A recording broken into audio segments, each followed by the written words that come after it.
Welcome back to the World According to Briggs. Is your city becoming a ghost town right before your very own eyes? Some Americans already see the writing on the wall, and they're leaving some of our most famous cities. Crime, real estate, insurance premiums, school grades, and a handful of other stats play a part in whether a city gains or loses population. Taking all those stats into account, experts try and predict where the population is headed. The latest numbers came out for 2025 and the prediction for 2026. Like we do every year, we take a look at those numbers. Got it? Get it? Good. Let's take a look. Number 10, Shreveport, Louisiana. Shreveport has that classic used to be bigger energy. The drop in manufacturing and oil left a dent in the city's skyline and a hole in payrolls. The city's been wrestling with outward migration to the suburbs for years now, and on to other states, matter of fact. Downtown has bright spots, but the gravitational pull of places like Dallas-Fort Worth, which is 3 hours west, doesn't help. When the best career ladder is on I-20, a lot of folks climb into a car for a road trip. Crime perception and aging infrastructure don't just hurt tourism. They quietly shave off long-term residents, one lease renewal at a time. 2024, there was a little bit of change. They had a small decline, nothing to get worried about, which was nice. I mean, normally they're losing a good amount, but that was just a small number in 2024. Shreveport has been a mess for decades, so it's kind of surprising. It peaked when disco was all the rage and politicians only lied half the time. Shreveport nowadays is a city only people go to when they have a court date or a parole meeting. Sadly, this place is so poor, an uncomfortable amount of residents fish for dinner, not pleasure. Since the 2020 census, Shreveport lost 0.9% of its population and is expected to lose another 0.9% between 2025 and 2026. Not a big drop, but it's a drop nonetheless. Cities should be gaining. Every city should gain at least 1% every single year. That's just how it goes. So if you even break even, much less fall a little bit, it's bad. Number 9, San Francisco, California. San Francisco still has world-class views and a housing market that treats humans like endangered species. The post-pandemic office scene is, let's call, casual Friday every day, with towers trying to reinvent themselves as anything but empty. People still come for tech, food, and that you can't get this anywhere else energy. A lot of people leave when their rent asks if their kidneys are transferable. On the street level, small businesses are in bad shape, playing whack-a-mole with foot traffic, and the city's big fix plan sounds like a TED Talk married to a bond measure. The upside, transit is less crowded, brunch waits are shorter, and it's easier to pretend your dog has a trust fund. Now, San Francisco's story isn't about collapse. It's a soft leakage. Sadly, most people miss the days when the only thing idiots had to talk shit about San Francisco was the fact that it had gay neighborhoods. Now it's their go-to argument for what's bad about California. They always forget that the Bay Area makes more money every year than Mississippi, West Virginia, Alabama, and Arkansas combined. Since the 2020 census, so 2020 to 2024, San Francisco lost 5.3% of its population and is expected to lose another 1.1 between 2025 and 2026. What sucks about this, San Francisco is such a wealthy city, it's like a great place to become rich. The downside is your buy-in is way too expensive for most people. The days of working out of your garage and making an app or making a computer like Apple did in Silicon Valley, they're long gone. You now got to work at it someplace else and maybe a company in San Francisco buys it. But actually being an entrepreneur there is getting harder and harder all the time. Number 8, Baton Rouge, Louisiana.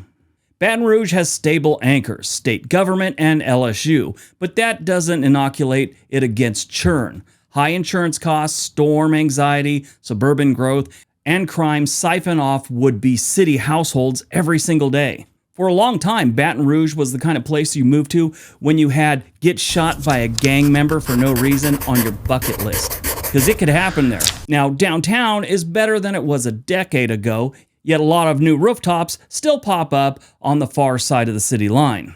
When people want space, a garage, and a yard that isn't underwater every other May, they'll keep driving till a lot gets cheaper. The result? A slow bleed that's easy to miss until you compare year-over-year estimates and realize that the core city isn't keeping up with the rest of the region. This is a, suburban flight thing for most people in Baton Rouge. They just got to get out of the city, get into the suburbs, because for some reason they got to stay in that area. Since the 2020 census, Baton Rouge lost 2.9% of its population and is expected to lose another 0.9% between 2025 and 2026. Not the worst, but they're still losing. Number 7, Birmingham, Alabama. Birmingham's culinary scene is so good it should be counted as economic development, but it still wrestles with a familiar Sunbelt paradox.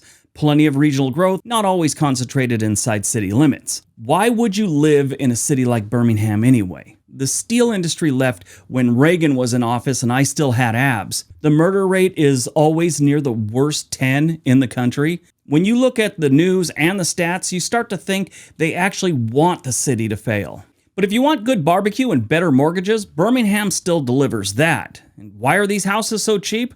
Because the place sucks. The cost of living and real estate prices are suspiciously low. Like to the point where everyone asks the realtor, what's the catch? Since the 2020 census, Birmingham lost 2.2% of its population and is expected to lose another 1.2% in 2025 and 26.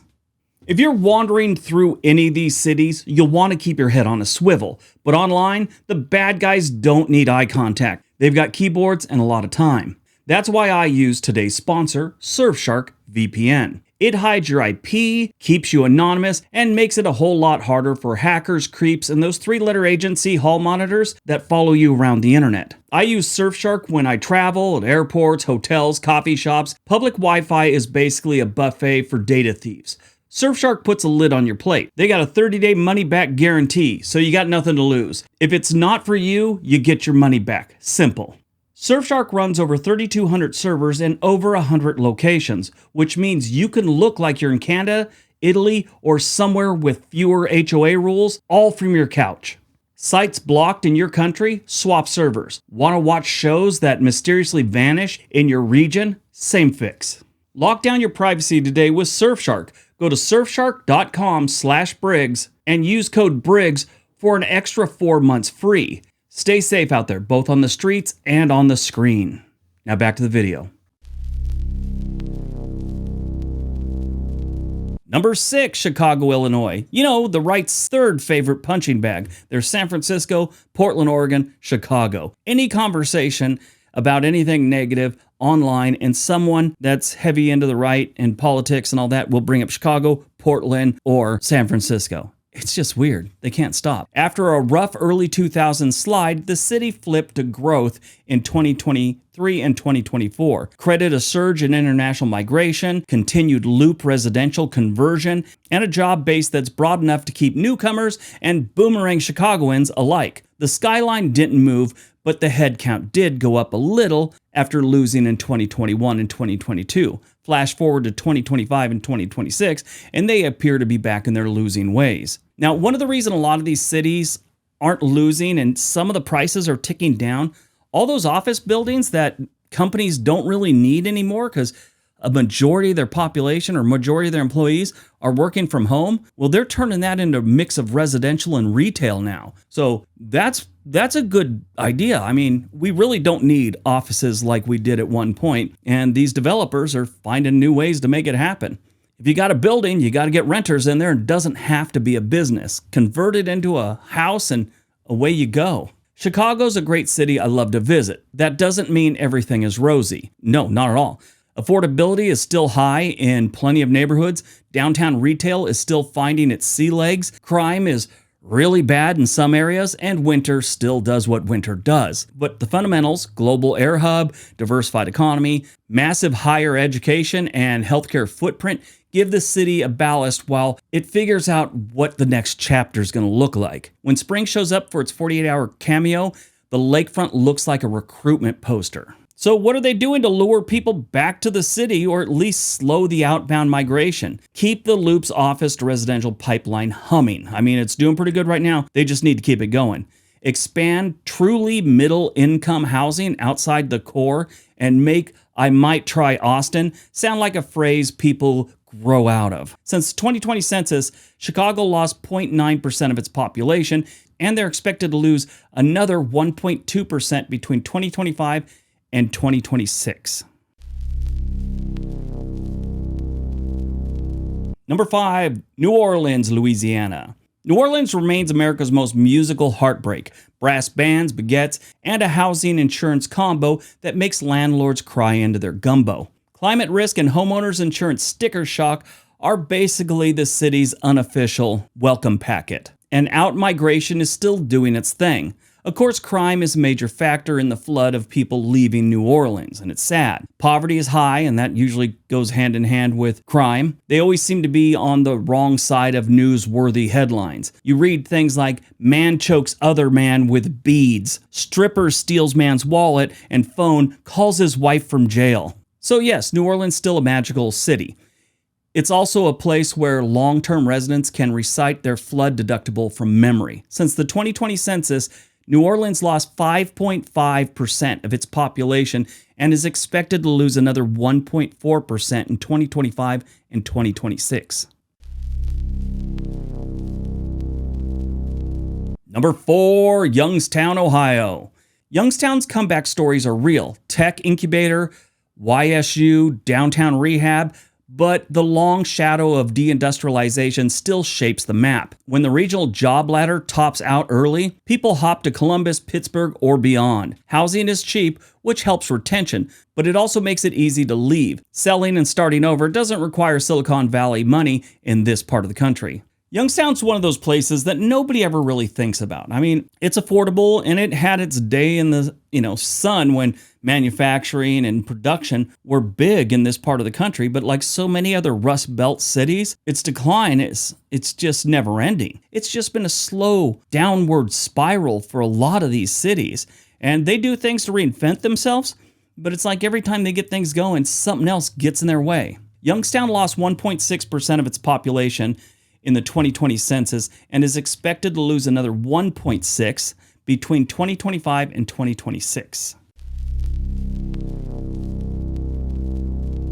Number 3, Flint, Michigan. Flint has fought through more than its share of industrial collapse, and it shows in the population ledger. Downtown and the Mott-UN Flint corridor have green shoots, but neighborhood-level vacancy is hard to reverse quickly. The cost of leaving is low, and the gravitational pull to the suburbs is strong. The city is grinding forward, just not fast enough to outrun the exits yet. Flint is famous for its water crisis, and Michael Moore did a movie called Roger and Me, and that's talked about the shutting down of the plants in and around all of Detroit and Michigan, really, but mainly he was focused on his hometown in Flint.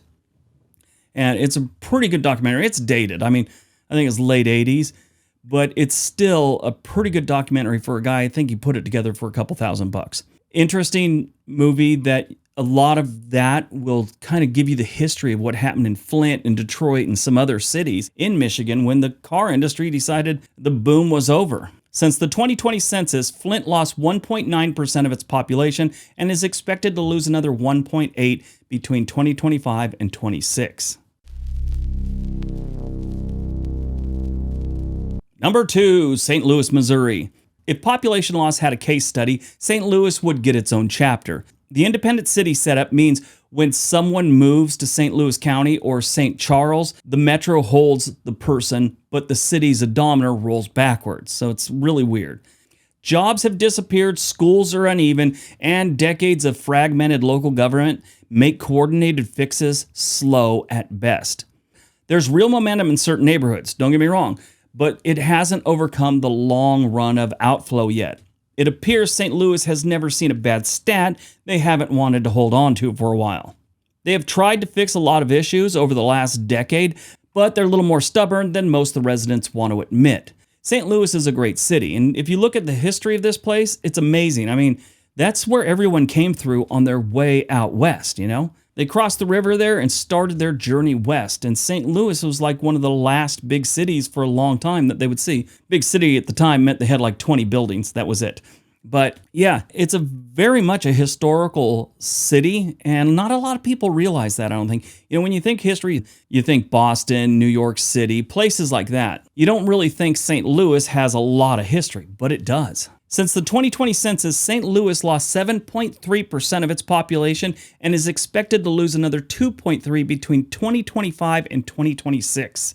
That's rough. All right, before we get to number one, if you're thinking about moving to any one of these cities or move out of one of those cities, there's a link for a website called Home and Money in the description area below. They can get you in touch with a real estate agent anywhere in the country. All right, on to number one. And number one, Jackson, Mississippi.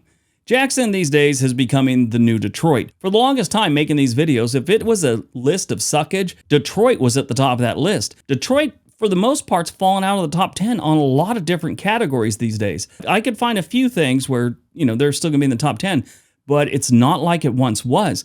They've done an incredible amount of work on their downtown, and the suburbs are starting to, feel it too, that things are getting better. If we have a downturn in the economy, that could all go to shit anyway, but we'll see. But yeah, I'm glad to see Detroit's getting better. Jackson, on the other hand, seems to want to take that place. I mean, they keep showing up.